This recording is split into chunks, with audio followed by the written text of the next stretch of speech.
tema de hoje é um tema que eu faço questão de falar. Não é um tema novo, a gente faz questão, Bezat Hashem, de falar uma vez por ano, mais ou menos, tá bom? Eu anoto que tema que eu falo e quando eu falei, um para não ficar muito longe um do outro e dois para também não ficar muito perto. Mas tem um tema que eu me supervisiono para cuidar de falar desse tema. Então, mais ou menos uma vez por ano é o tema que vem hoje à nossa frente. E eu acho que cada vez mais, queridos, tem uma razão e uma necessidade maior de falarmos sobre esse tema único que a gente vai falar hoje à noite. Porque por um lado, ele é cada vez mais escasso, e por outro lado, ele é cada vez mais necessário. Sério? É mais necessário, mas é mais escasso, como pode ser? Então, obviamente que o tema, não sei se vocês perceberam, é casamento. É mais necessário porque as pessoas que ainda casam, aquelas pessoas que ainda decidem casar, então, estão sempre cada vez mais, a gente tenta de procurar como que dá para navegar nesse oceano, alguns falam maremoto, cada um do jeito que ele quiser, chamado casamento. Como é que dá para navegar nessa instituição chamada casamento? Eu falo que é mais escasso, eu falo não, o mundo diz, né? A gente olhando para o mundo, a gente vê que a palavra casamento hoje em dia, ela está saindo da moda. E de fato, o que isso tem a ver com a gente? Tem uma frase que eu vou falar para vocês que eu estou 1000% convicto dela.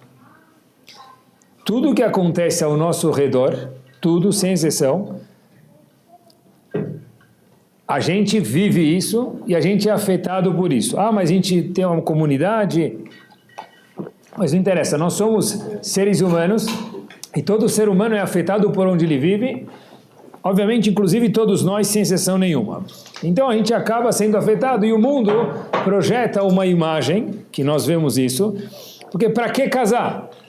Porque o casamento traz muitas obrigações, e essas obrigações todas que o casamento traz, dá para se resolver de outra forma, dá para juntar, dá para disjuntar, é menos comprometedor. Então, de fato, a instituição chamada casamento no mundo, ela não é algo mais tão chamativo ou tão frequente, e a gente faz parte de um mundo que a gente acaba sendo afetado de alguma forma ou outra. Vamos começar por aqui.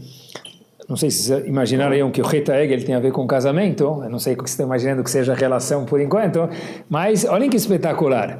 Estava pensando sobre o shiur, e sempre quando eu penso no shiur, eu nunca preparo o shiur de uma vez só, eu começo a preparar um shiur um pouquinho, e eu dou minha corrida semanal, enquanto que eu estou preparando o shiur.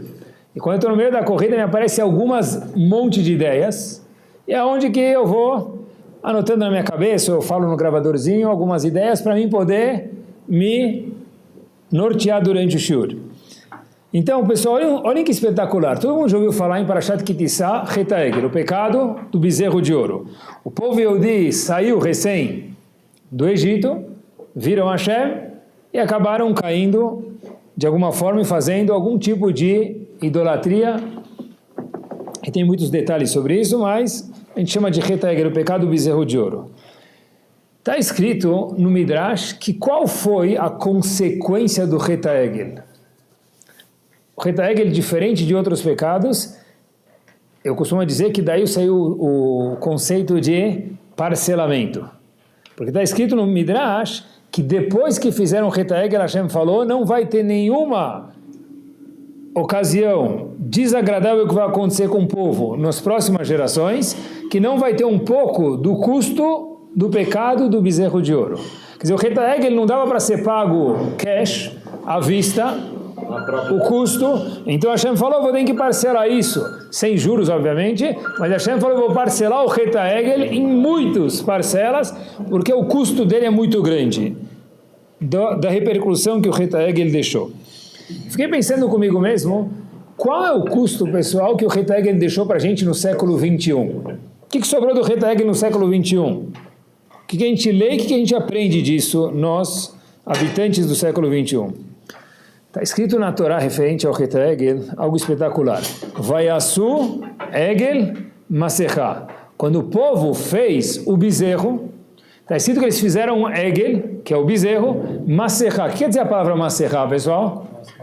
Máscara. Né? Mas a palavra maserá vem da palavra massach. O que quer dizer massach em hebraico?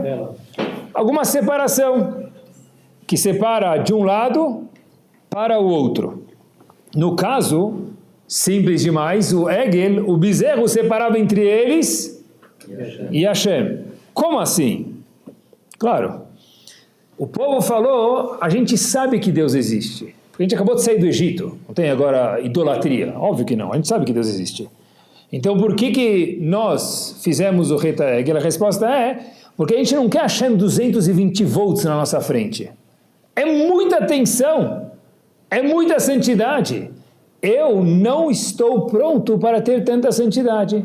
Eles falam para o Haron, a gente quer um intermediário, assim explicou o Ramban, entre nós e Hashem. A gente não quer que não tenha Deus, a gente sabe que tem Deus, a gente quer um intermediário. É muito forte nós estarmos diretamente conectados com Hashem. Obviamente que isso foi errado, porque se tem diferença, queridos, entre receber a Torá direto de Hashem e de Moshe Rabbeinu, obviamente que tem uma diferença maior ainda, sem comparação, de receber de Moshe Rabbeinu ou de um bezerro. Como assim? Olha que interessante. Se a gente tivesse recebido a Torá inteira de Hashem, não só o primeiro e o segundo mandamentos, todos os mandamentos, tudo de Hashem, o que teria acontecido? Em vez de receber do terceiro mandamento em diante de Moshe Rabbeinu, o que teria acontecido? Está escrito que a gente nunca mais ia esquecer nada de Torá que a gente estudasse. Vejam só a intensidade de diferença.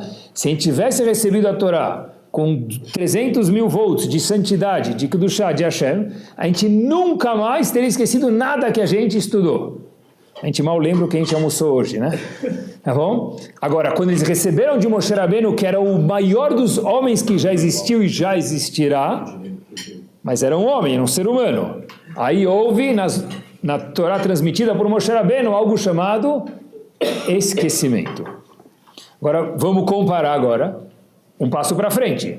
Se de Hashem para Moshe Rabbeinu teve uma diferença, obviamente que quando a gente recebeu a Torá de Moshe Rabbeinu, com o Egel também tem uma diferença. Qual a diferença? Que receber a Torá de Moshe Rabbeinu, que era o maior dos homens, é muito diferente do que ter um Egel, um bezerro que intermedia entre o povo e Hashem.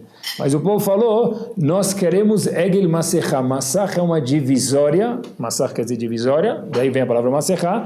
Egel Masechá, Massach, uma divisória, entre nós e Hashem, é muita santidade. Tá bom, tá certo que é muito melhor, mas é muito forte. A gente não aguenta isso. Pessoal, até hoje, no século 21, nós temos resquícios desse Egel Masechá.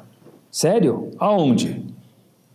O único bezerro que a gente viu foi, quando a gente era pequeno, que foi no zoológico ver o bezerro. Não sei qual a última vez que a gente viu algum bezerro nas nossas redondezas aqui em São Paulo ou na cidade grande.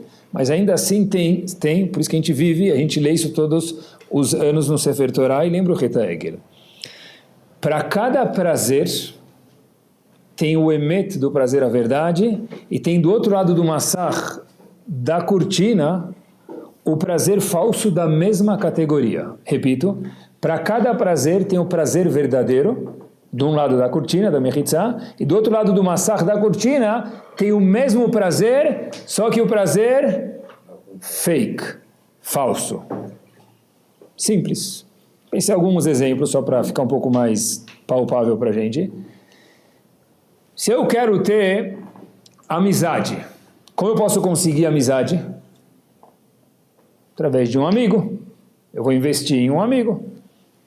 Conversar, vou sair, vou levar ele passear, eu não sei, eu vou investir em algum amigo, como está escrito no Pirkei Avot. Vou conversar com ele, vou viajar com ele, vou passear com ele, and so on. Esse é o prazer verdadeiro da amizade. Qual o prazer fake da amizade? As pessoas falam que o melhor amigo do homem quem é? Antigamente era o cachorro, hoje é o celular, né? Mas tá bom, vamos para o antigamente. Antigamente era o cachorro. Esse é o melhor amigo do homem. O que quer dizer um amigo? Mas não, Eu vi uma vez uma entrevista que tinha uma história, não uma história, uma coisa aconteceu de verdade, né? Não. Um profissional de Wall Street, ele não tinha tempo para ter família, não tinha tempo para ter amigos, coitado, né, Hazita? Ele trabalhava inúmeras horas por dia, então ia chegar na cama e cair, tempo de acordar, escovar os dentes, prender a gravata, ir na Cleaners, buscar a camisa dele engomada, e voltava de novo para a Bolsa de Valores e trabalhava lá na financeira dele. Então, já que ele não tem tempo para ter amigo, o que ele tem agora? Acelerar, cachorro. Comprar um cachorro. Tá bom? Agora, o verdadeiro da amizade é um amigo, um ser humano. O fake da amizade do outro lado do Massach, Egel Masechá, da cortina é o cachorro. Não pode ter cachorro, não é essa a ideia. A ideia é que eu não posso trocar amigo por cachorro. Por quê? Pessoal, o que quer dizer um amigo? Um amigo é alguém que eu vou me abrir com ele. Eu vou conversar com ele. Hoje você conversa com o cachorro. Coitado, o cara conversa com o cachorro, acha que o cachorro ainda está respondendo, ele precisa muito mais do que um cachorro. Não é que não pode ter cachorro, obviamente que essa não é a ideia, mas eu não posso falar, eu não preciso de amigos porque eu tenho um cachorro. Aí eu quero a companhia de um cachorro para passear, óbvio que pode, tá bom? Mas eu não posso trocar o prazer, eu não posso chamar a amizade que eu tinha com meu amigo, agora eu conquistei ela porque eu tenho meu poodle, eu tenho, deixa eu morar aqui, que raça que for, né? Como que eu vou me abrir para o meu cachorro, pedir um conselho para o meu cachorro? Tá bom? E jantar com cachorro, almoçar já dá, porque tem restaurante que já tem lugar para cachorro, melhor que para ser humano, tá bom? Tem mais variedades, mas não dá para falar que a amizade de uma pessoa é igual a amizade de um cachorro pachuto, tá? Isso é trocar um pelo outro. A gente acha que só tem news e fake news hoje em dia. Mas o Massach do Egel ensinou para a gente que tem de um lado da Mechitzá o prazer verdadeiro e do outro lado sempre existe um prazer que não é verdadeiro, que parece dar a mesma coisa. Tem outras coisas, talvez mais um outro exemplo. Quando a gente troca prazeres verdadeiros, por exemplo, filhos, família, né, por prazeres instantâneos, né, que a mídia vem vendendo para a gente, ensinando a gente, porque na verdade a mídia fala para a gente, olha, você tem que gostar disso, tem que gostar disso. Se eu conseguir colocar na cabeça do consumidor que ele vai gostar disso, acabou, eu ganhei ele porque ele vai acabar comprando o meu produto, né? Então, na verdade, olha, se você gostar disso e daquilo, então, sabe, família gasta muito tempo, consome tempo, dinheiro, emoções, sono, é tudo. Então, na verdade, troca isso por outro prazer. Então, tem o prazer verdadeiro, que seria a família, filhos, e tem o prazer fake, que é o quê? Falso, que é o quê? Cachorro.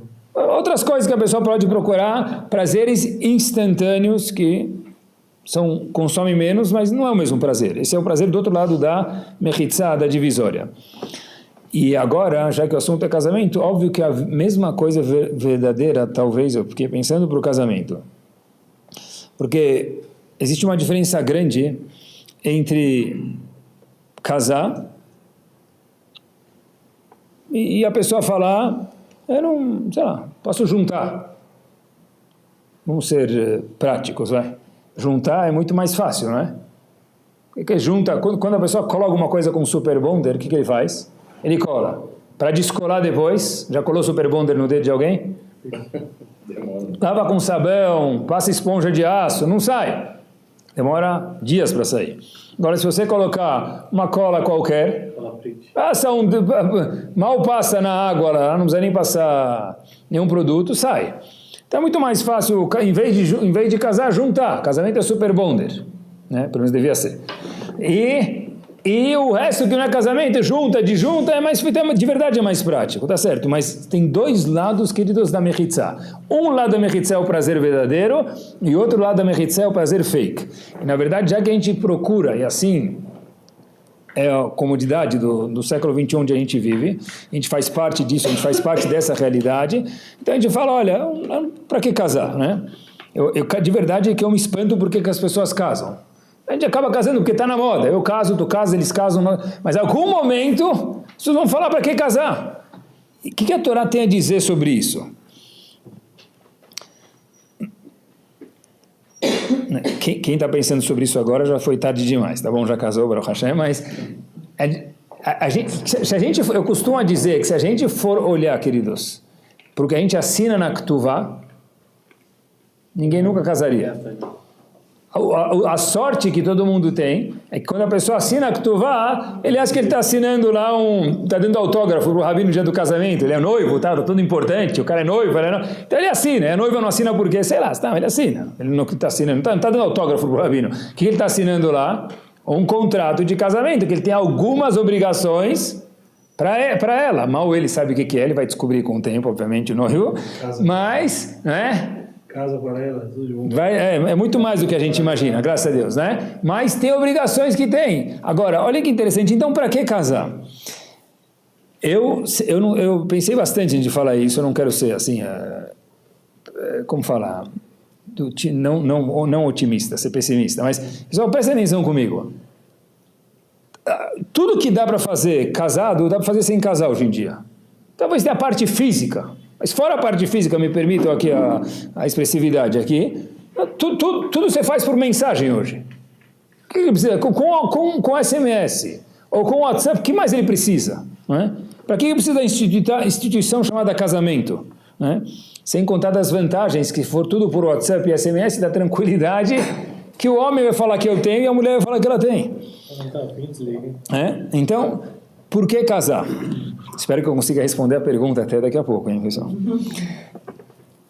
E a melhor prova disso é quando a gente anda aqui no bairro e a gente vê os... Hoje eu falei para ela não vir. Quando a gente...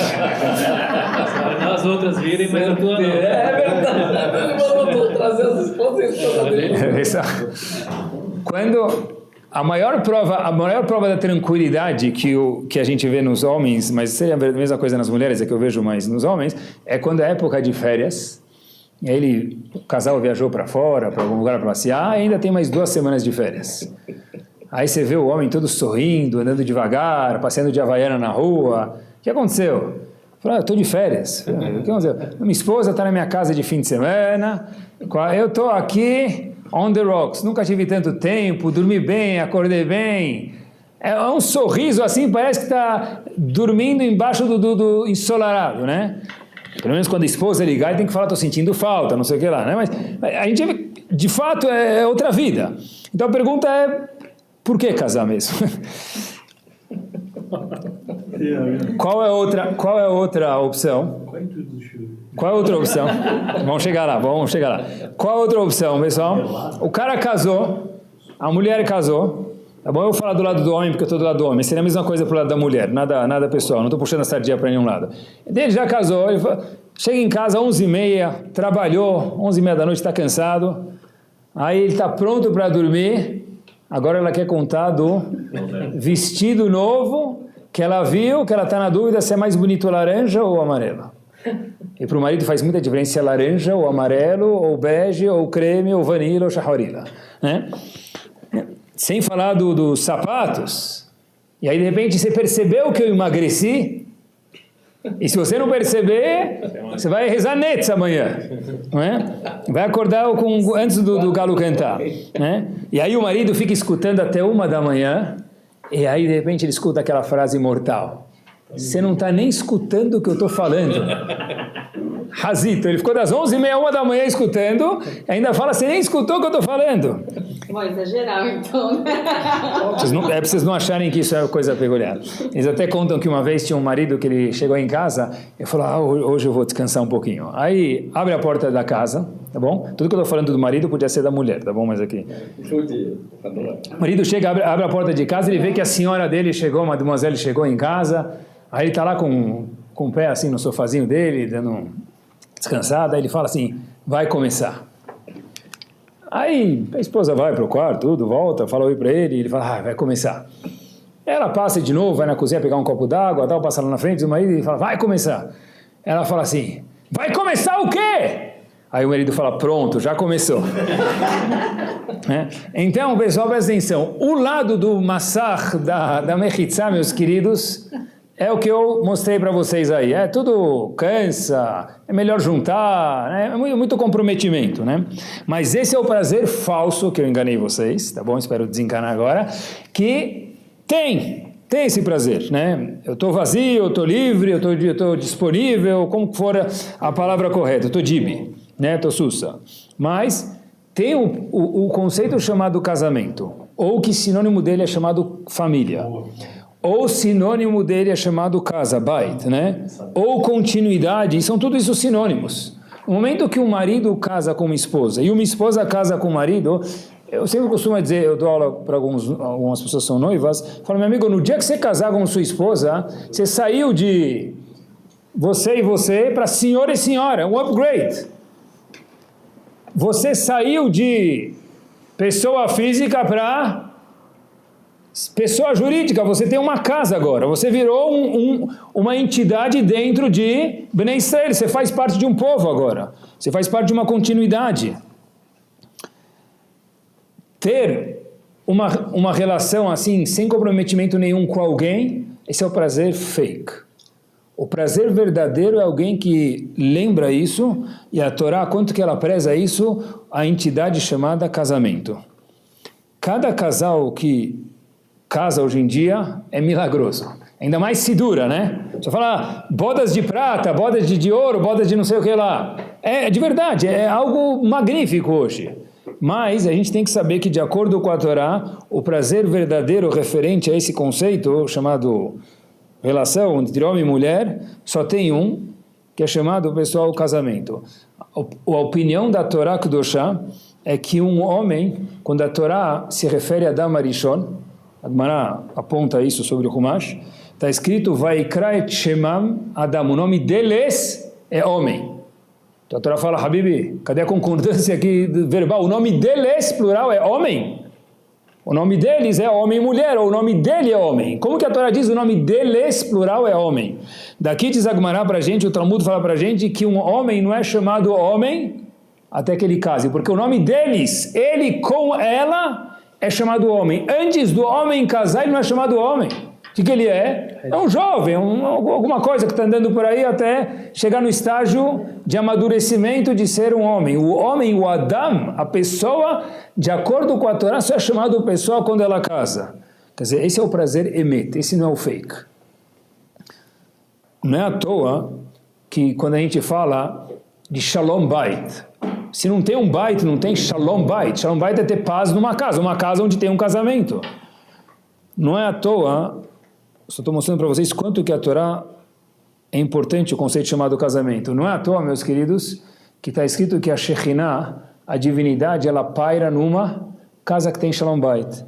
Não está escrito que a Shekhinah paira numa casa onde estão fazendo alguma outra coisa lá, mesmo que seja de mitzvah, que é importante. Mas a casa é um alicerce dentro da vida do Yehudi.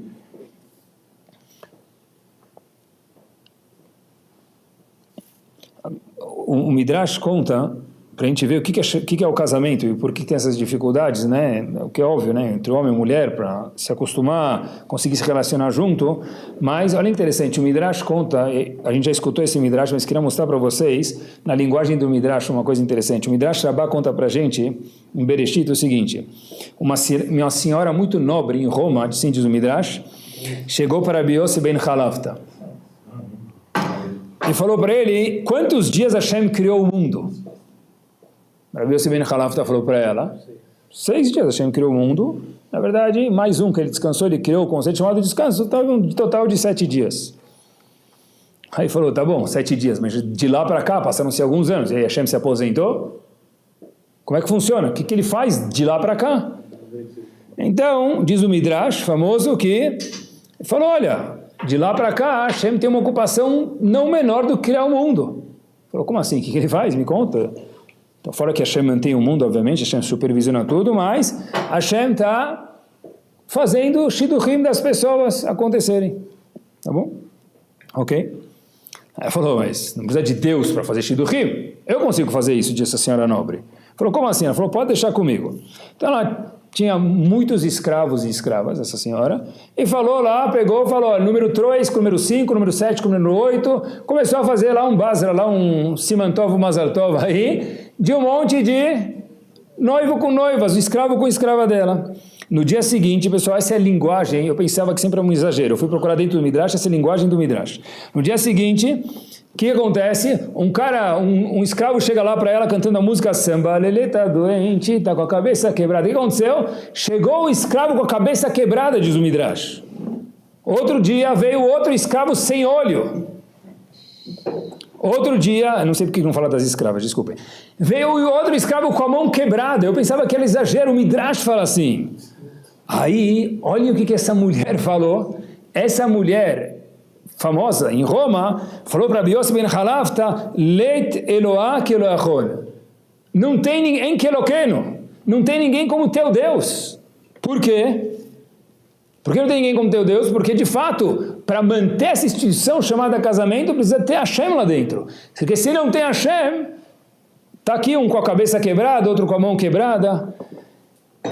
E a pessoa tem que acreditar e saber que para o casamento de um Yehudi dar certo, é obrigatório que a Kadosh Baruch Hu esteja junto. Porque se Hashem não estiver junto, vai ter cabeça quebrada, mão quebrada, pé quebrado e daí por diante. Assim fala o Midrash. O que o Midrash vai ensinar para a gente? O que Hashem está fazendo? Ele está fazendo o Shidduchim. E daí? Está falando que o combustível do casamento, indispensável que Hashem esteja sempre injetando lá a presença dele. Quando tem Shalom Bayit, tem Shekhinah. Porque para que haja, se a pessoa começa a investir no Shalom Bayit dele, Hashem aparece. Porque sem Shekhinah, pessoal, parece que o Shalom Bayit sozinho não flui.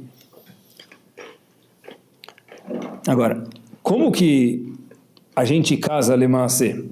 Como funciona para a pessoa achar outra metade dele? Olha que interessante. A própria Gemara faz essa pergunta. Com quem a pessoa casa? Como funciona esse negócio chamado casamento aí que a gente está falando hoje? A Gemara fala, está escrito que sai uma bat kol, todo mundo já escutou Sheva Brahot, mesmo a drachá 500 vezes, sai uma bat kol, sai uma voz celestial, o cara já vai levantar, fala um Sheva Brahot, já aperta o play, já sai sozinho essa drachá, né? Sai bat kol, ploni leploni, betmin, sai fulano para ciclana. Sai uma voz celestial. O que é a voz celestial? Uma mini profecia. Beleza. Só que a própria Gemara pergunta no comecinho do Tratado de Tzotá, como assim fulano para fulana? Está escrito que o homem casa com uma mulher, e a mulher casa com o homem conforme os méritos deles. Então não é uma voz celestial que sai desde que a pessoa nasceu já, que está predestinado. Não é verdade? A própria Gemara fala que cada um casa com alguém conforme os méritos que ele tem naquele momento.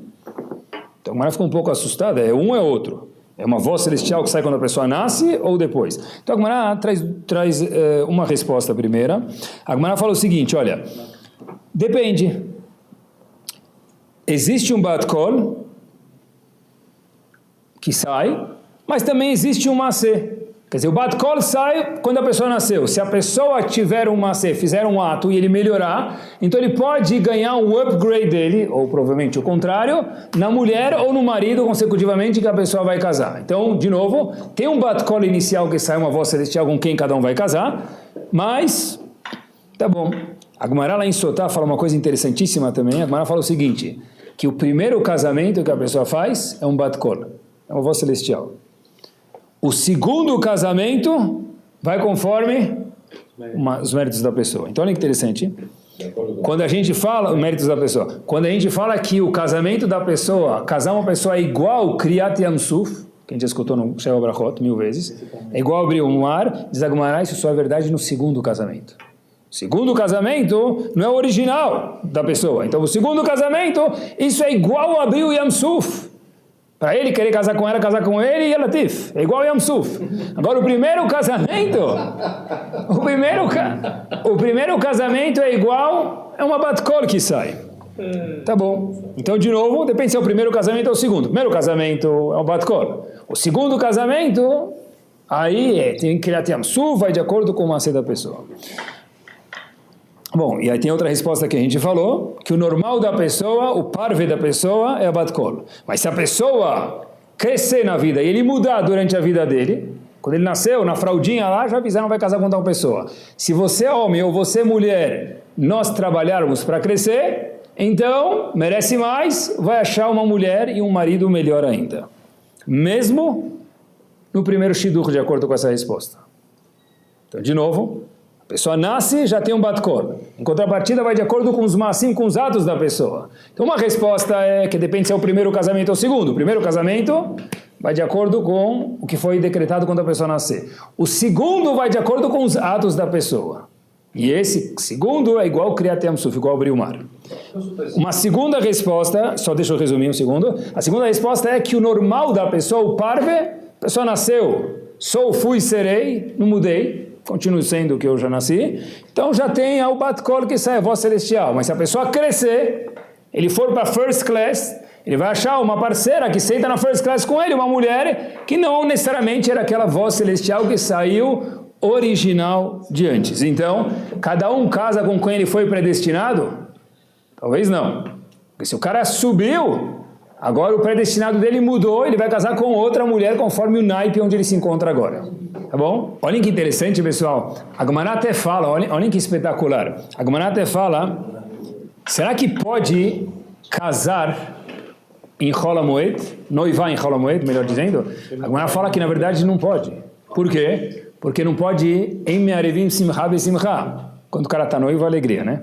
Então não pode misturar a alegria do Chol HaMoed com a alegria do noivado. Mabessir, é proibido. Só que depois a Gemara fala, não, claro que pode. Por que pode? Eu já tenho meu Basra, eu já tenho meu Shidduch. Por que pode? A Gemara fala, Shemi Kademenu Acher. Talvez outro marido vai pegar a tua esposa. Mas como assim vai pegar minha esposa? Já foi pré-decretado, diz a Gemara. Shemi kademenu acher berahamim. Talvez ele vai fazer tefilá. Ele vai ser mais meritoso do que você. Ele vai sentar na first class, vai pegar ela. Então a Gemara fala que pode noivar em Chol HaMoed para garantir, já reservar o pacote, para não perder a grande oportunidade de casar com essa senhora. Quer dizer, quando a pessoa melhora, tudo isso antes do casamento, depois também tem que melhorar, mas aí ele está agora pronto para receber uma outra metade, uma esposa, e o marido também, a esposa também, mais top e que condiz com ele. A título de curiosidade, vou falar para vocês, parece do Sefer HaChassidim. O Sefer HaChassidim, ele fala uma coisa curiosíssima, ele fala, o que quer dizer quando a pessoa melhora, ele sobe de nível? Não que ele possa achar uma esposa diferente e melhor para ele, porque cada um, de acordo com o Sefer HaChassidim, é algo espetacular. Ele fala que todo mundo vai casar com aquela moça que foi indicado do começo. Ele discorda. Mas olha que bonito que ele fala. Ele fala que para a pessoa casar, ele pode casar de uma forma fácil, uma forma difícil, mais enrolada, menos enrolada. Isso depende da tefilá. Mas o shidduch dele é o shidduch o quê? Que já foi pré-decretado desde o começo. But biazitmei, o que acontece? Resumindo aqui, ficou, de acordo com a maioria, é que a pessoa tem um shidduch, e se ele melhorar até a hora do casamento, ele pode achar um shidduch que é o par dele conforme o nível onde ele cresceu até aonde ele chegou. Agora, por que o casamento, pessoal, é tão valorizado de acordo com a Torá e tanto Shalom Bait e daí por diante? Porque a Gemara traz um pasuk que a razão que Hashem criou o mundo foi para que ele fosse povoado. Povoado quer dizer com gente, físico mesmo. E para que seja povoado, é obrigatório, de acordo com a Torá, de uma única forma, não tem outra forma, que um homem case com uma mulher. O resto dá para fazer por SMS, por mensagem, dá para dividir, dá para conseguir um sócio, uma sócia. Olhem que bomba! Como que Yaakov teve 12 tribos? Quando Hashem quer falar sobre as mulheres, quando ele chama as mulheres na Torá, é chamado o quê? Beit Yaakov, Bait, casa. Yaakov teve as 12 tribos, é Bait Yaakov, porque se não tem casa, não tem família, não tem nada de acordo com a Torá. Tudo começa a casa, a família. Tudo começa no casal.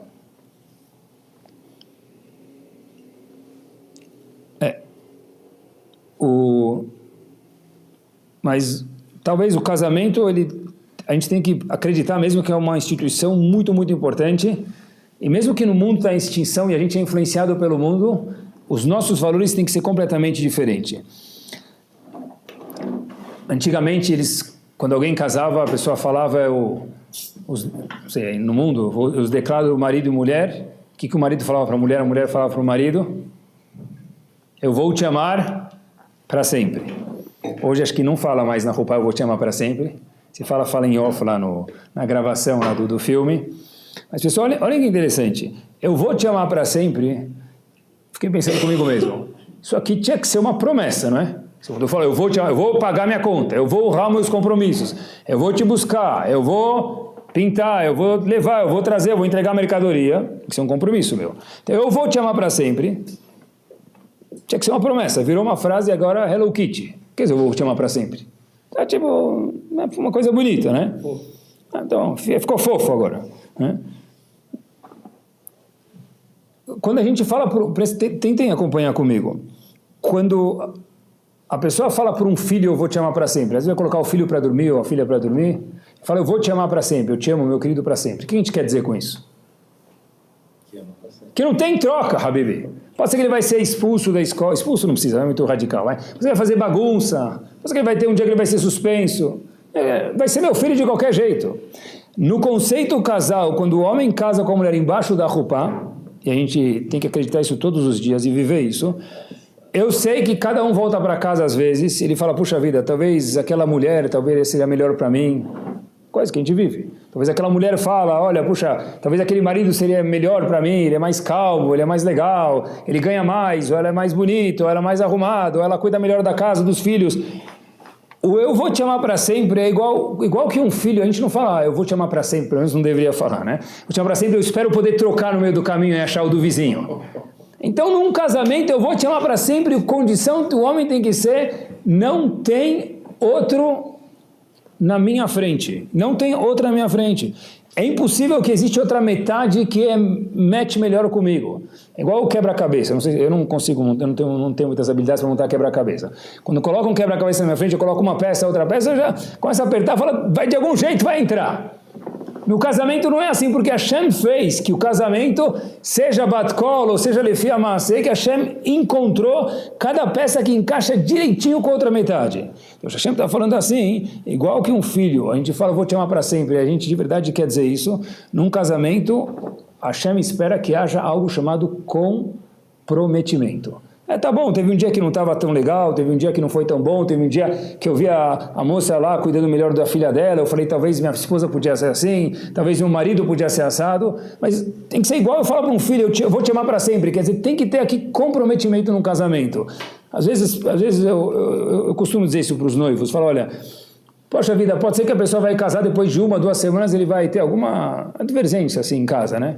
Bom, já teve, nem teve filho, não tem boleto para pagar, não tem escola, só cheva brahot. Tá bom, e daí? Quer dizer que ela não nasceu para mim? Como assim? Tem que ter um casamento, eu te amo, tem que ser amor à primeira vista, essa tem que lembrar para sempre, pessoal. Amor à primeira vista, qualquer banana na televisão sabe fazer isso. A chokhmah é como eu tenho que pensar comigo mesmo para ter amor à milésima vista. Depois que eu já não aguento mais te ver, como é que faz para ter amor na milésima vista? Aí sim, devia ser o contrário. Agora que eu te conheço de verdade, agora na Behebbak, agora que você é meu amor. Agora que você é meu amor. Antes, o que eu conhecia dela? O que ela conhecia de mim? Abre a porta do carro, Lulu, Lili, tudo hakifadi. Quando que é a mulher de verdade? Quando a pessoa conhece ele. Quando que é o marido de verdade? Quando conhece ele. Então, olha que interessante, pessoal. Eu te amo tem que ser um comprometimento. Olhem que espetacular. Todo mundo já foi, graças a Deus, em casamentos. E tem aquele Sheva Brachot na Chupá e depois também. Alguns do Sheva Brachot ficam falando de Adam Arishon. Já perceberam? Eu abri quase todos, né? Baruch Atah Hashem, ou conforme a melodia lá. Baruch Atah Amonai Yotzer Adam, que criou o homem. Tá bom. E por que não fala que criou o Mickey Mouse?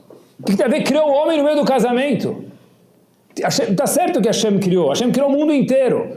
Por que não fala que Hashem também ajudou Noah, que é a Tevat Noah, a arca de Noé? O que ele está falando no meio do casamento? Yotzer Adam. Outra brachá, que a gente fala no Sheva Brachot, Asher yatzar et Adam betzalmo, que Hashem criou o homem na imagem de Hashem. O que tem a ver? Hazak Baruch, merci beaucoup, e daí? Eu nunca vi Adam Rishon na minha vida e nunca vou ver. O que você está me contando no meio da Chupá isso? Outra brachá do Sheva Brachot, tem que espetacular. Sameach tesamach, fiquem felizes. Fiquem felizes, meus queridos. Como assim fiquem felizes? Que samech echai etzilcha began eden mikedem, igual o Adam Arishon. Habib, eu nem sei onde é o Gan Eden. Não vai conhecer porque Hashem não permitiu, depois do pecado de Adam e Rishon, diz a Gemara, que a gente entre no Gan Eden. Então o que você está me contando, Rav, na Chupá, instituição da Gemara, isso em Ketuvot, de fazer Sheva Brachot, e grande parte dos Sheva Brachot ficam falando do Gan Eden de Adam e Rishon e de Havá. O que muda isso? Eu sei que todo mundo fala que Adam e Rishon era feliz porque ele não tinha sogra, e a Havá porque não tinha sogra, tá certo. Mas não é essa a razão que a gente faz essa Brachá no Sheva Brachot. Talvez, a Brachá que a gente faz no Sheva Brachot é o seguinte, que você, noivo, eu, noivo, e ela, minha noiva, sejamos felizes igual Adam e Rishon, no Gan Eden. Por quê? Porque Adam e Rishon, quando estavam no Gan Eden, olha que espetacular, talvez esse seja o chato que a gente falou agora. Adam e Rishon, quando ele estava no Gan Eden, ele saía, fazia as coisas dele e voltava para casa. Que outra mulher ele viu no caminho? Mafimetla, que não tem ninguém como você, Havá. Quando Havá voltava para casa, e ela via Adam e Rishon, quem tinha lá? O rinoceronte, o não sei o que lá, e Balatashvili sem comparação a Adam e Rishon. O dinossauro, quem mais tinha? Então, na verdade, a gente fala para o noivo e para a noiva, a gente escuta, e estou falando comigo mesmo aqui agora, 3 das 7 brachot, talvez mais, do Sheva brachot, Adam e Rishon, Havá, Gan Eden, o que muda isso na minha vida? A gente não viu eles e nem vai ver. Mas talvez a Hashem está ensinando para a gente, olha, Habibi, poxa vida, tem que ser igual a Adam e Rishon. Igual a Adam e Rishon chegava em casa, fala, não tem ninguém na minha vida fora você, Havá, porque não havia outra mulher. Igual Havá chegava em casa, fala, não tem ninguém na minha vida fora você, Adam e Rishon. O homem, quando fala para a esposa dele, eu te amo, é uma frase de comprometimento e não tem mais ninguém na minha vida. Tem outras que parecem que são melhores, tem outras que parecem que são mais legais, mas Hashem fez o match, o Basra do Adam e Havá, cada um de nós, exatamente o que cada um de nós é o melhor. Qualquer coisa que fosse diferente não ia rolar. Por isso que Hashem está até hoje fazendo o Shidduchim, mantendo os casamentos que ele fez e escolheu com a lupa e com o microscópio cada um que é melhor que o outro. Faz diferença quem se compromete e só quem fala assim, porque de acordo com tem religiões, pessoal, que não existe o conceito chamado divórcio. Na Torá existe o conceito chamado gueto, divórcio ou não existe? Existe. Mas prestem atenção. Existe. Mas quando que se usa o recurso chamado get, divórcio, de acordo com a Torá?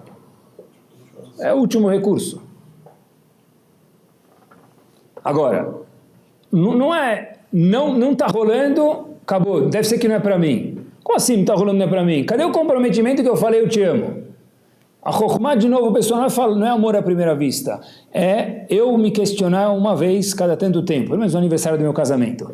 Será que eu casaria com você hoje de novo? Essa é a pergunta que um homem macho e uma mulher, não sei como falar, mulher fêmea não fica feio, mas tá bom, vocês entenderam. Tem que se questionar. Eu casaria com você hoje de novo? E a resposta tem que ser sim. Porque você é a melhor pessoa do mundo para mim, não tem ninguém igual a você, igual a Adam e Havá. Olha, eu estava outro dia num fórum de educação e o que eu escutei foi algo que fez um sininho nos meus ouvidos, e eu adoro aprender, então caiu no ouvido da pessoa certa. O fórum que estavam falando era, um psicólogo falou, como que a gente pode incentivar diálogo na casa de crianças com pais. Como assim? Então, o psicólogo estava falando, olha, hoje em dia não existe mais diálogo de pais com filhos. Eu pensei que é porque o filho está no celular e o pai está no celular. Também é, obviamente. Mas, e nós que, Baruch Hashem, temos Shabbat, o ponto, olha que espetacular, e que assustador ao mesmo tempo. Essa pessoa falou com muita sabedoria, os pais não têm assunto para falar com os filhos não têm assunto para falar com os pais. Onde precisa procurar um tema para ajudar os pais a dialogarem com os filhos com os pais. Eu falei, é muito verdade isso. Não tem tema. Muitas vezes o filho e o pai não têm tema para conversar. Conversar não é somente pegar a folha da Parashat Shavua e ler quem foi o primeiro personagem dessa Parashá. Moshe, mas prova, tirou 75 na prova da mesa de Shabbat. Isso não é conversar, isso é fazer prova, FUVEST semanal. Isso não é. Conversar é bater um papo, é conversar. Então, o psicólogo estava falando como inserir uma interatividade emocional, diálogo, comunicação entre pais e filhos. É incrível isso. Boa! O mesmo existe, queridos, entre marido e mulher. Que assunto eu já vou conversar com ela? Não, ela já pagou o açougue, já cobriu o cheque, já pagou o condomínio, já levou as crianças, já trouxe do mandarim, acabou, fez a lista dos afazeres. Isso não é comunicação, tá bom? É a lista da companhia, da casa, que são obrigações, mas um bate-papo, que assunto que tem? E por que é importante a gente ter assuntos em casa? Acompanhem comigo, tá vendo um fórum, outro lugar de tecnologia, mas você tem tanto tempo? Tenho, porque eu sou apaixonado por educação. Quando a gente é apaixonado, a gente acha tempo. Não tinha nada a ver comigo, até que de repente a pessoa falou uma frase que, puf, me derrubou. De 10 dos maiores influenciadores do ano, 5 deles são youtubers. 10 dos maiores influenciadores da humanidade, não que Deus me livre a pesquisa judaica, esqueçam, tá bom? Não se preocupem, é uma pesquisa completamente laica, científica. 5 dos 10 são youtubers.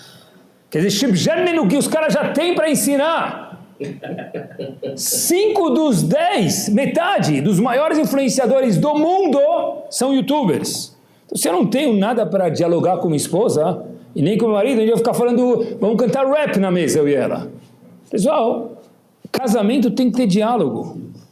Tem que saber conversar. Pode ser conversar se o semáforo estava piscando, qualquer coisa, mas tem que ter algum diálogo, algum bate-papo. Não pode ser só resolver as coisas da família. Tá bom, isso é parte do casamento, mas tem que ter um diálogo. Com filhos também, aproveitando a deixa, tem que ter diálogo. Você fez a prova? Sim, ok, check. Estudou para matemática? Sim. Colocou a sunga, está pronto para ir para natação logo depois da escola? Sim. Tá. Então, isso não é diálogo, isso é ordem, isso é quartel-general. Tem que ter diálogo. Numa família, num bait, num shalom bait, tem que ter diálogo. Pode falar sobre qualquer coisa, não precisa falar na mesa ou com a esposa ou com os filhos como resolver o problema de kashrut da comunidade, será que isso aqui tem problema, ou da camada de ozônio ou o que for. Pode ter um papo, pode ser qualquer coisa. Será que eu consigo sentar com minha esposa e falar do gergelim que está em cima do caque 3 minutos? Qualquer coisa. Será que eu consigo conversar com meu filho 5 minutos no relógio? Pode falar bem devagar. Vê se dá 5 minutos. Quem consegue fazer isso hoje, queridos, é uma proeza. É uma proeza. Qualquer papo tem que ter comunicação verbal. Gravação de WhatsApp não vale, tem que ser verbal, tá bom? É de verdade, Pessoal. E só para a gente terminar, é importante lembrar que é incômodo uma mulher viver perto de um marido, ou um marido viver perto de uma mulher que está 24 horas por dia, 7 dias por semana, reclamando. Fora as horas que ele dorme, ela dorme, não reclama, né? Mas não dá para ver perto de alguém assim. Depois eu, marido, me pergunto, eu, esposa, me pergunto por que ele não quer ficar perto de mim. Porque ninguém gosta de ficar perto de alguém que está toda hora reclamando. Para que haja shalom bait, tem que pelo menos deixar que 2 pessoas possam ficar perto. Para ter shalom, se um mora no Brasil, o outro mora em Halab, não é chamado shalom, porque um não vê o outro. Tem 2 morando junto e tem que ter paz. Se um não consegue ver o outro, porque o outro está toda hora reclamando, mesmo que é os mesmos 300 ou 400 ou 800 metros quadrados, isso não é shalom bait. A pessoa tem que tentar ser agradável no casamento. Se ele está insatisfeito com alguma coisa, então resolve com alguém, conversa. Mas não pode ser a vida inteira a pessoa está insatisfeita. E se está mesmo, tem que conversar com alguém para resolver. Ou o casamento faça isso, deixa de fazer aquilo. Isso faz parte do casamento, mas não é só isso o casamento, tem que ter um diálogo. Eu acho que a pergunta que eu tenho que fazer para mim mesmo, que eu quero ser um marido, é: será que eu estou sendo uma pessoa agradável na minha casa?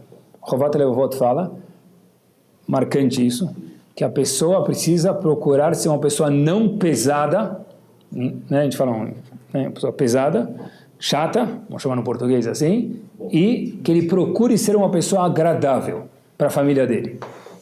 Para que haja shalom bait, eu preciso procurar e me questionar, eu comigo mesmo, será que eu estou sendo um cara agradável? Será que eu estou sendo uma pessoa pesada? Uma pessoa que é gostoso de ficar perto de mim? Será que eu sei falar num tom de voz gostoso?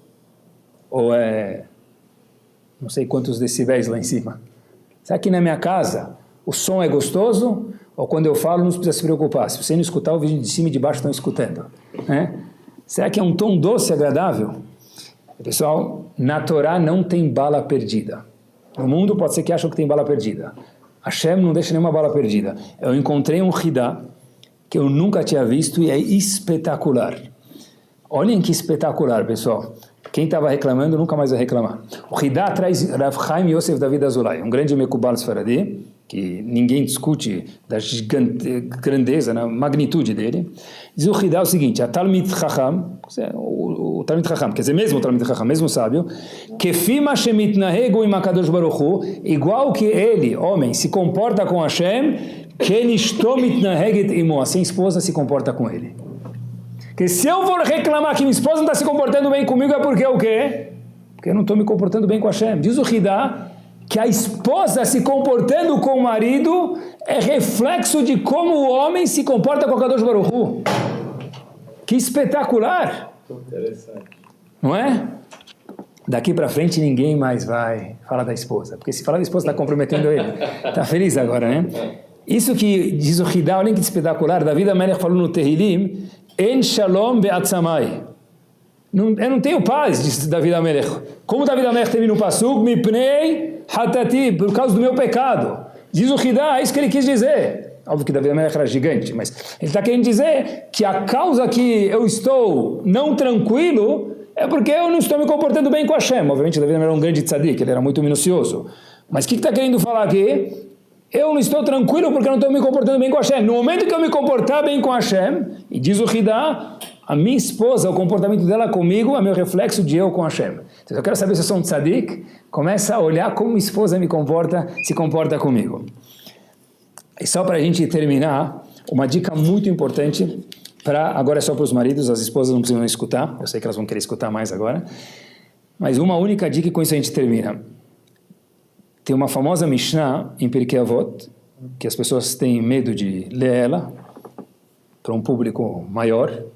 Al tarbesi chaim ha'isha. Não fala muito com tua esposa. Agora que você me conta, agora já é tarde demais. Tá, beleza. O que o Bartenura explica sobre essa Mishnah? Tá, isso eu já não sei. Eu já sei que não é para falar com a mulher, tá? Então, faz uns 6 meses que eu nem olho para minha esposa, não falo com ela, né? Super peruche que ele tem, o peruche completamente torto. O que o Bartenura explica? Olha como o Bartenura explica essa Mishnah, e com isso a gente termina. Quando o homem chega em casa, assim diz o Bartenura, isso quer dizer al-tarbesi chaim ha'isha, não abusa, não fala demais. Fala o que demais? Fala o seguinte, claro que tem que ter comunicação, é óbvio, mas quando o homem chega em casa, o Bartenura, sobre essa Mishnah, ele conta para a esposa as derrotas que ele teve no dia dele, uma atrás da outra. Isso não é bom. Sobre isso diz a Mishnah, al tarbesi chaim ha'isha. Porque o homem, nos olhos da mulher, tem que estar aonde? Num pedestal.